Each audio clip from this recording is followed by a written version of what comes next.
Of all of the medieval wine villages in France, for me, by far the most picturesque is Saint-Emilion, with its cobblestone streets, little cafes and bars and outstanding restaurants, not to mention the cathedral.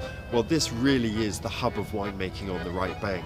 It was designated in 1999 a World Heritage Site.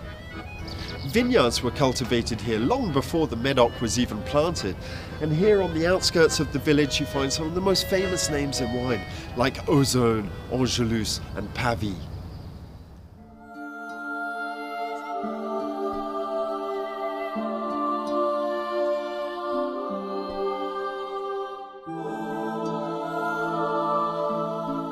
We're standing here in the monastery in the heart of the medieval village of Saint-Emilion.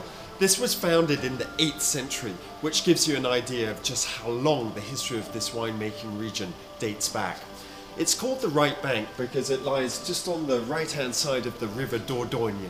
And the vineyards here, this amazing patchwork, like a quilt almost, comprises over 14,000 acres and hundreds of chateaux. The principal grape varieties differ here compared to in the Medoc, which is of course mainly Cabernet Sauvignon. Here you see a high proportion of Merlot, usually about 65 to 70%, and that produces these opulent, fleshy, plump, more full-bodied wines that are easier to drink in their youth. And that's a big reason for the success of Saint-Emilion. You don't have to necessarily cellar them for 10 years before you crack open the bottle. In terms of the terroir, typically the estates here are much smaller, usually about 10 hectares or less, and the total production is typically around 2,000 to 3,000 cases, so much smaller than the Medoc as well. Saint-Emilion is also home to what they call the garage wine movement.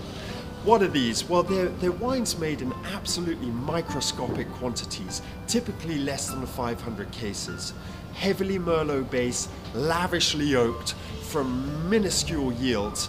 These wines typically sell for the most expensive prices of any wine in the entire region, and the allocation for an entire country might only be 6 bottles. The two most famous chateaux in the Saint-Emilion appellation are Cheval Blanc and Chateau Ozone.